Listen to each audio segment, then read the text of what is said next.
The island of Cyprus was a place of salt air and golden sunlight, but for Pygmalion, it was a prison of imperfect faces that haunted his waking hours. He was a king who preferred silence over shallow laughter, finding the flaws of mortal women to be an unbearable weight upon his artistic soul. To him, the world was cluttered with jagged edges and fickle hearts that never matched the divine geometry he saw in his restless dreams. He turned away from his court and political alliances, retreating into the cold sanctuary of his workshop where the only truth was the scent of cedar. Massive blocks of ivory lay waiting for him, white as the clouds of Olympus, holding secrets hidden within the bone of the earth. Pygmalion took his chisel with a hand that trembled with a holy hunger for a perfection the mortal world had failed to provide. He began to strike, and with every shard of ivory that felt like a frozen tear, a piece of his own warmth transferred into the unyielding stone. He did not seek a mere decoration. He sought to create a form that captured the essence of love without the corruption of human life. Days bled into weeks as the seasons outside changed unnoticed. Pygmalion lost in a world of white dust and focused creation.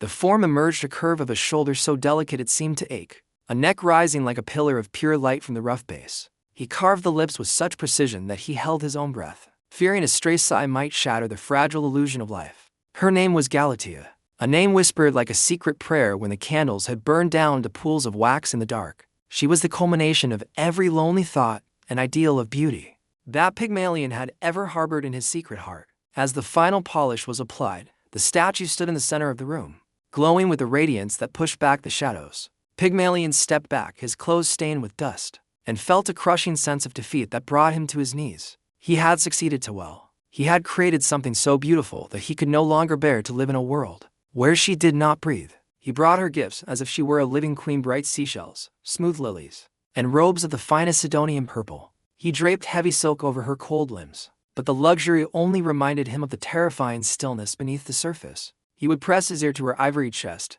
praying for a heartbeat, hearing only the hollow ringing of his own desperation.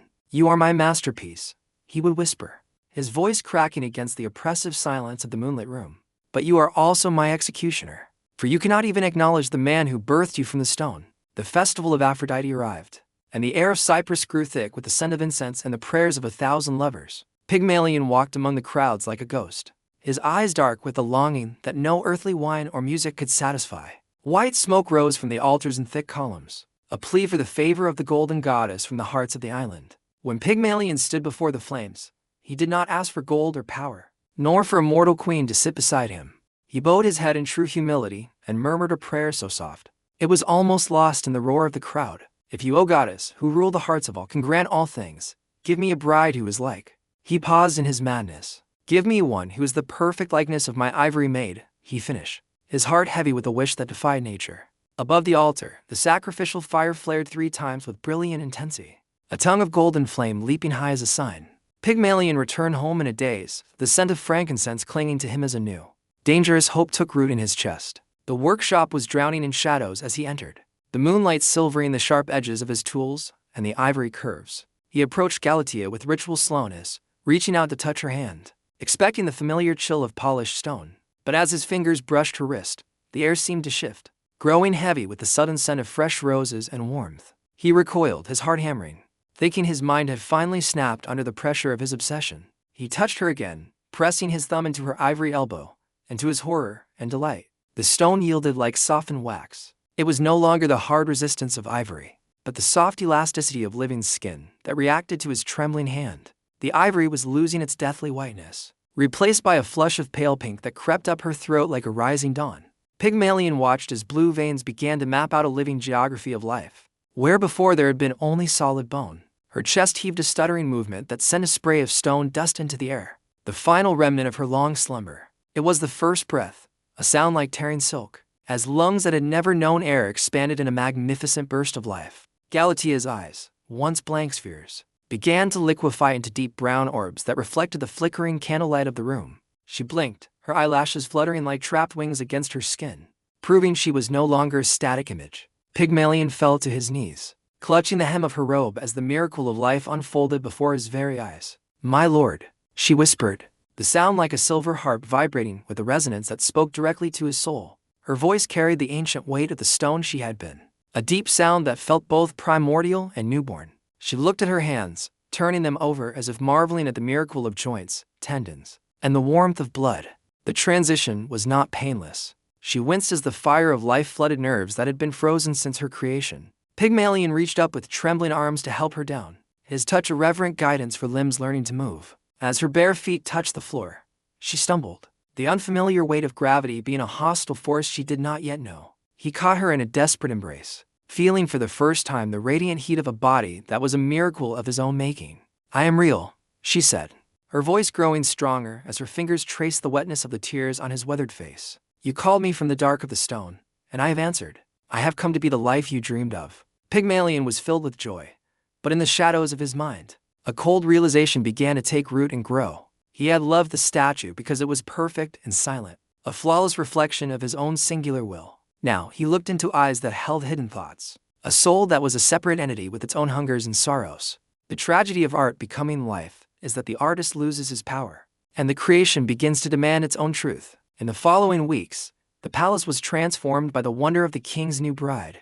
A woman stepped from a dream. Galatea learned to walk and speak the language of men, but she never truly lost the majestic stillness of the ivory. She would stand by the window for hours, staring at the sea with a silent longing that Pygmalion could not reach. Pygmalion surrounded her with luxury, yet he watched her constantly, looking for any sign of the cold stone returning.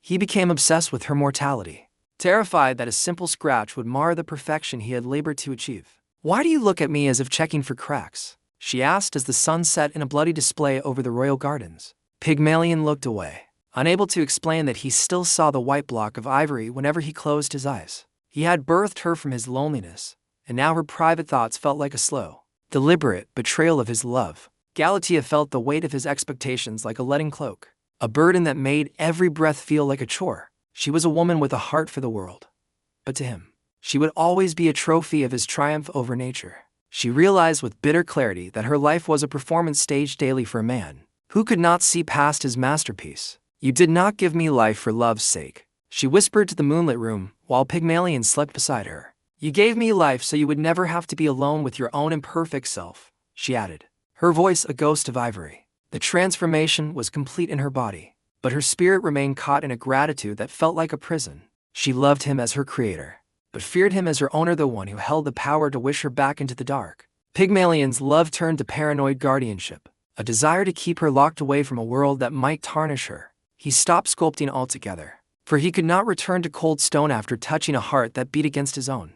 Yet without his art, Pygmalion felt his self-worth erode into a mixture of pride, fear, and a resentment he could not name.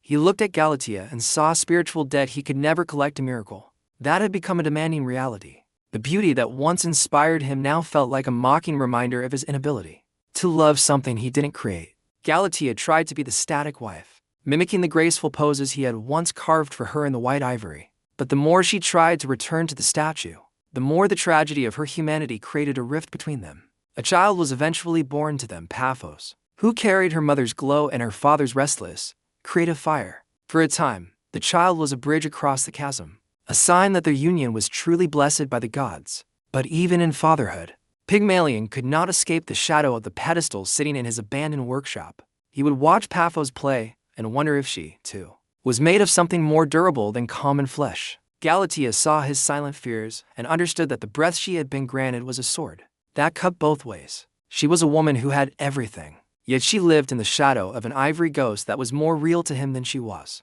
As the years passed, the inevitable lines of age touched Galatea's face, tiny cracks in the once flawless perfection. Pygmalion could not hide the horror in his eyes at the arrival of time, the thief of the beauty he had sacrificed to preserve. "I am changing, my creator," she told him one morning. "I am moving toward the earth from which I came. I am becoming what you once hated, a mortal woman with a flawed heart, belonging to the shadows of Hades." Pygmalion realized he had never truly loved Galatea. He had only loved the power of his hands to dream of the divine. He saw the tragedy he had sought to escape imperfection, only to create a perfection that was doomed to decay. Transformation is not a final destination, but the beginning of a complex suffering only the living can understand. He reached out with a withered hand, touching her lined cheek and feeling the warmth that spoke of a life lived. "I am sorry for the burden of my dreams," he whispered, finally seeing the woman instead of the work of art. Galatea took his hand, her smile full of a human grace that no chisel could ever hope to capture in stone. In that moment of honesty, the last of the cold ivory within their hearts finally dissolved into common dust. They stood in the fading light, to fragile souls bound by a miracle that had become a heavy, shared memory. The statue's first breath had led to the quiet, necessary exhale of a life ready to return to silence. In the silence of the workshop, the gods watched, knowing even the most beautiful creation must find its way home. Comment, like, share, and subscribe to Storycraft Studio for more tales of myth and transformation.